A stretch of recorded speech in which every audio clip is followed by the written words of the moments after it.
Right. In which all chapters should we complete for scrutiny? Yeah, Dalnas, this sort.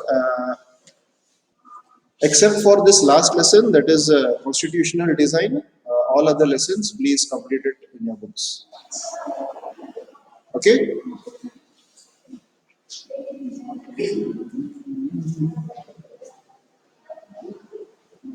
Right. Okay. So, coming to this last part of this constitutional design, that is the preamble.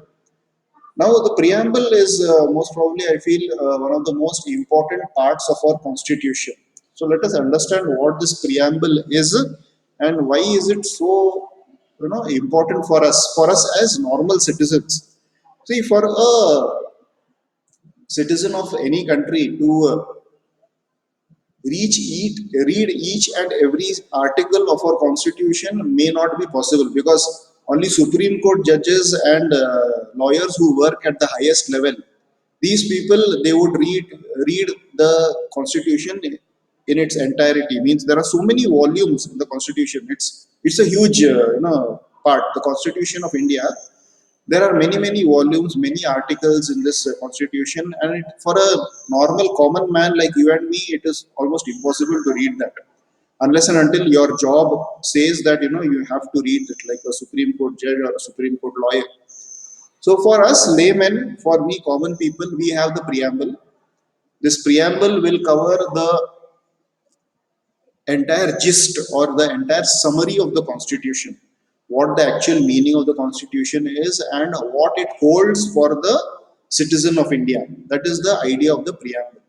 So the preamble of our constitution reads like a poem on democracy. It contains the philosophy on which the entire constitution has been built. It provides a standard to examine and evaluate any law and action of the government to find out whether it is good or bad. So the preamble is basically the soul of the Indian constitution. It contains the entire idea of the constitution.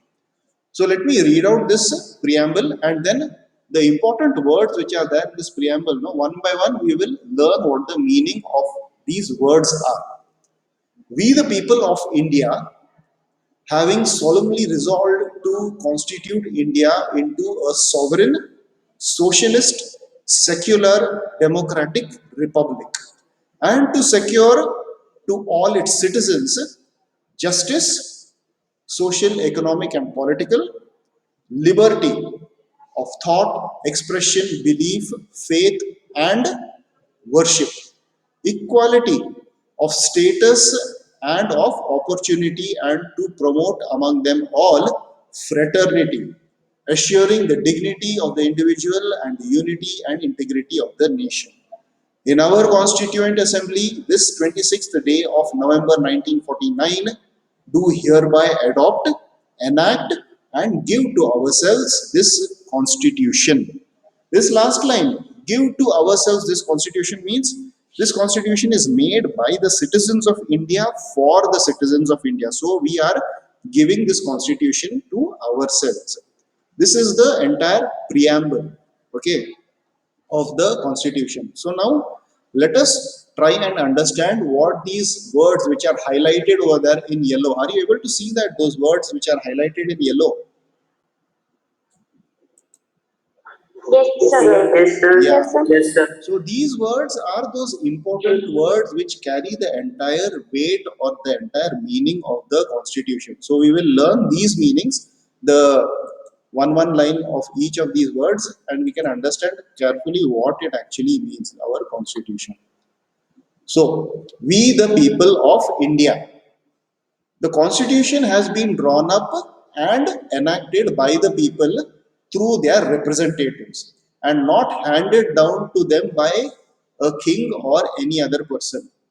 So that is the meaning of this. We the people of India means we have given the power to our representatives to make this constitution. There is no king or some person who has given us this constitution. It is from the people, by the people, for the people. That is the idea of this constitution. The next word is sovereign. Sovereign means people have supreme right to make decisions on internal as well as external matters. No external power can dictate the government of India. Means what decision we want to take for our own people inside India, nobody else can tell us what decision we can take. No Chinese government or Pakistani government or US government, however powerful they may be, but we will take our own decisions. That country cannot tell us what decision we are going to take. That is the meaning of sovereignty. We are a sovereign nation. Socialist. Socialist means wealth is generated socially and should be shared equally by society.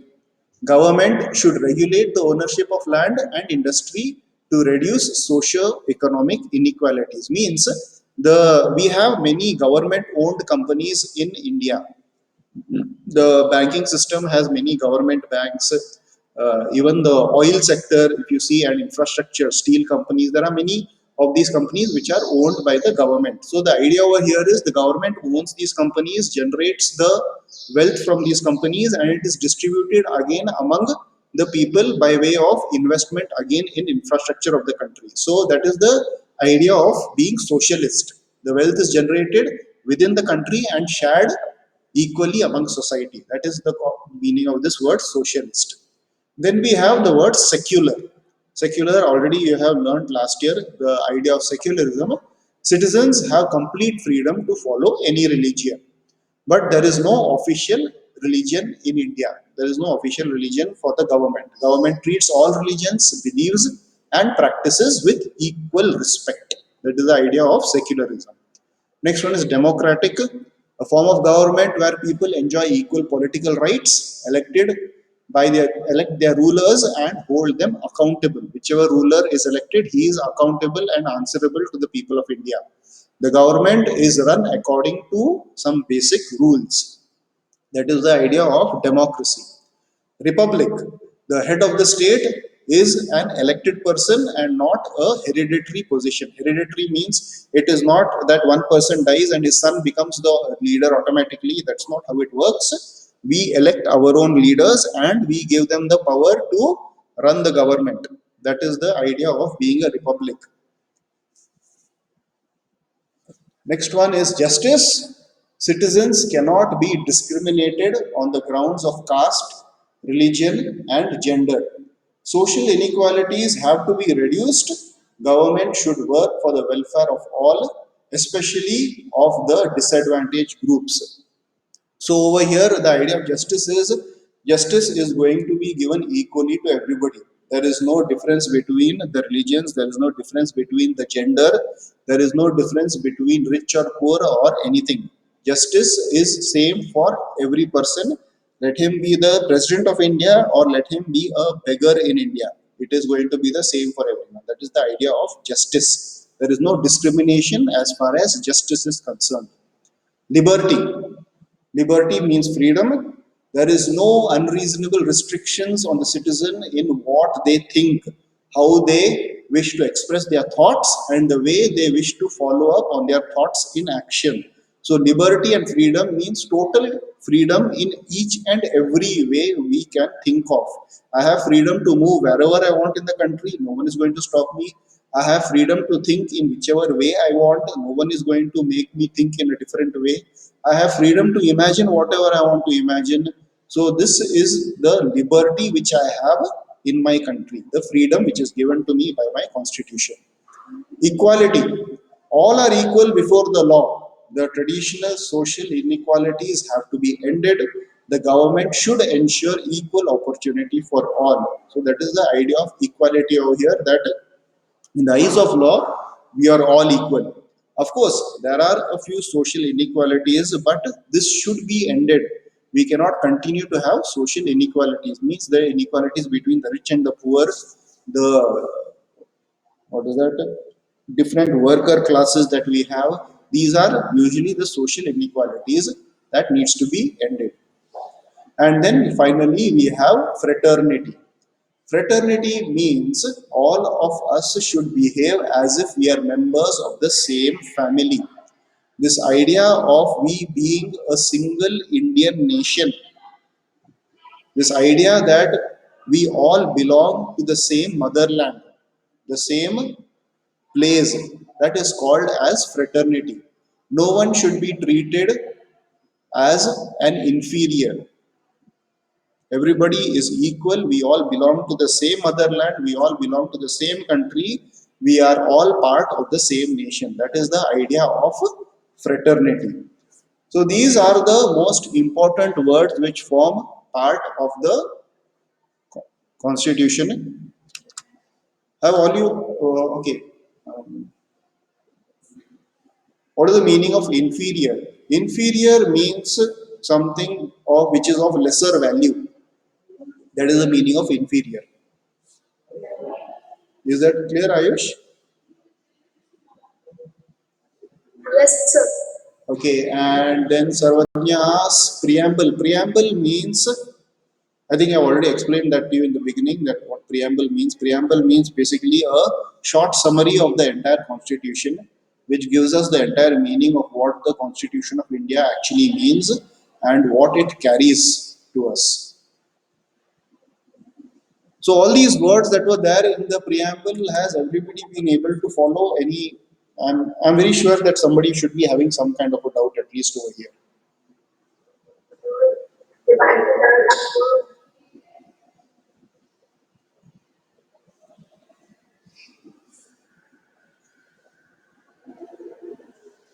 Yeah, so I'm waiting for doubts about these words, what we learned about the preamble.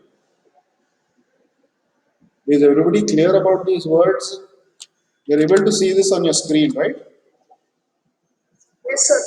Yeah, so these the meaning of these words, is it clear, or anybody has not understood any of this word absolutely crystal Yes, clear? sir.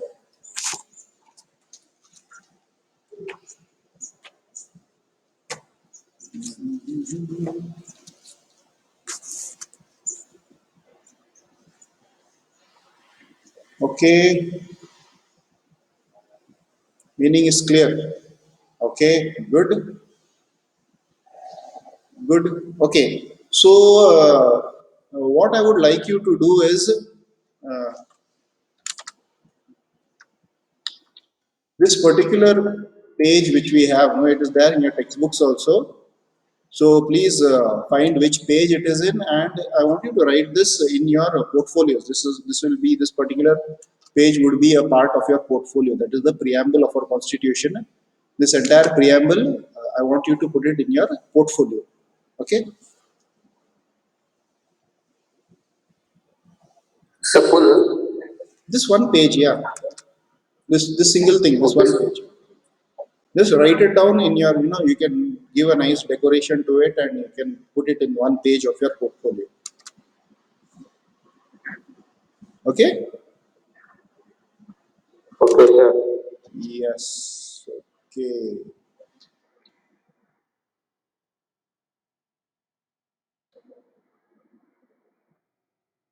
Right. So that was the preamble of our constitution. And okay, if no one has any doubts about it, that's good. Please bear in mind that these single ones which we have read over here just now, these each and every one word can always come as 1 mark questions in the any test or exam. For one mark, it could be, the statement is given and you need to identify what the meaning or what the word is associated with that. Or it could be at least give the meaning of liberty and then you have to give the meaning of that. So this entire thing is there in your textbook very nicely. It is detailed out over there in your textbook, line by line, everything is there. So please read that. You need to understand it properly.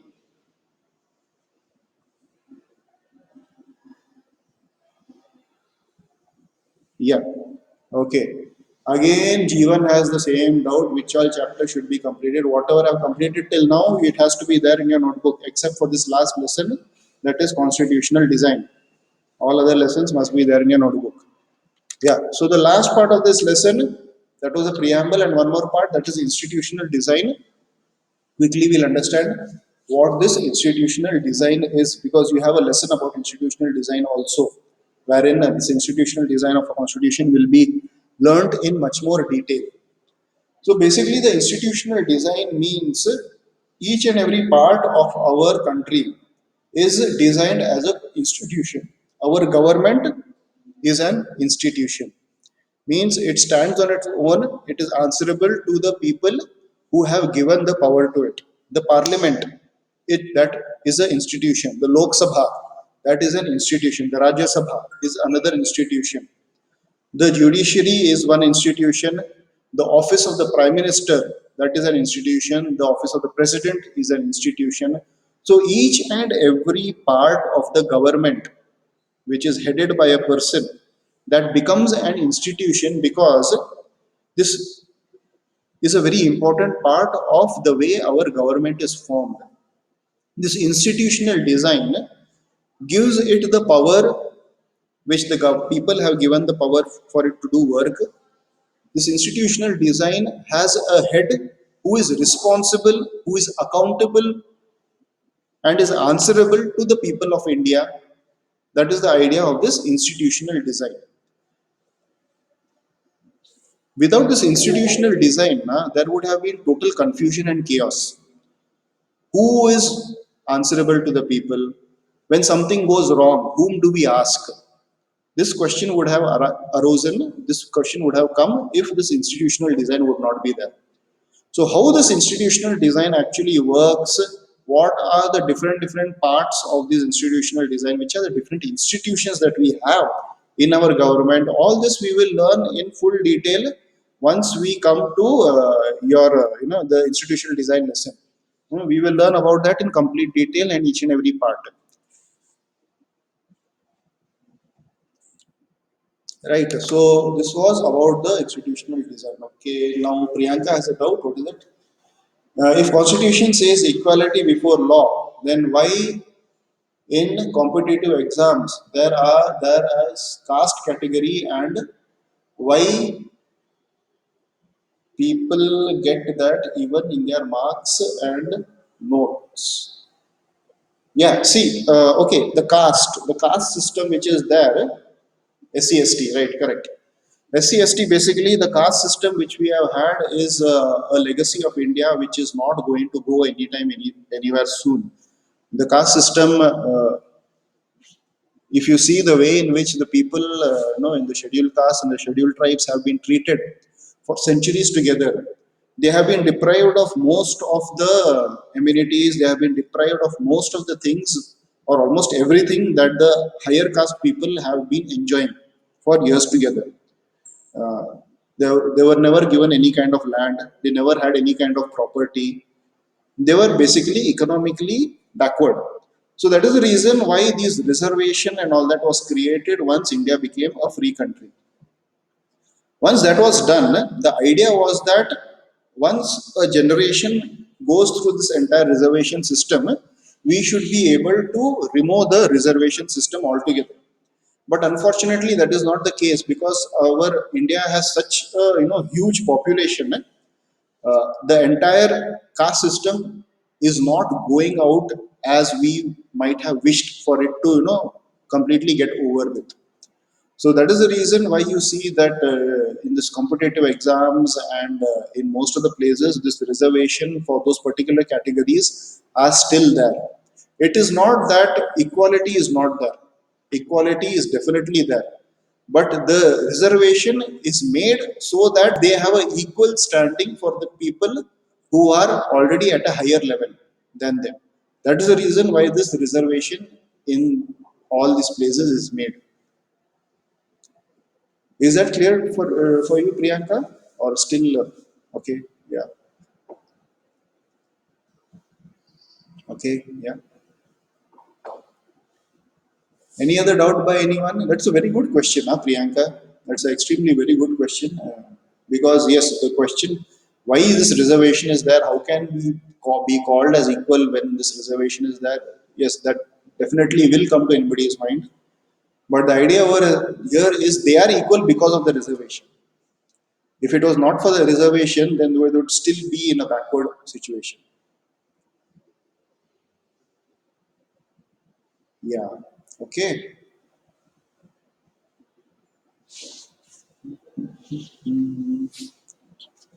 So, any other doubts by anyone?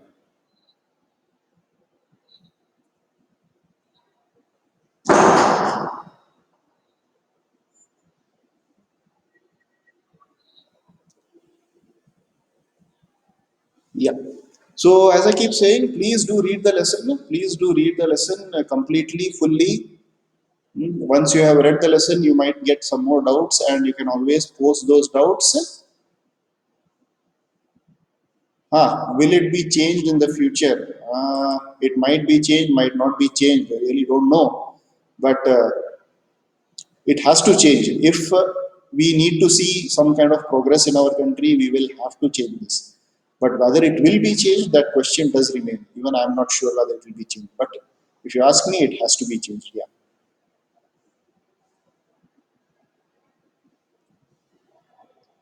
Okay, so I think we can end today's class over here. Please do answer your test tomorrow. The test will be between 12 and 2. Anytime you can log in and then you can answer the question, answer the test, and you will get your marks immediately once you have finished answering. Right? The result overall. Yeah, someone, what did you say? Please, Ayush? The what was the examples of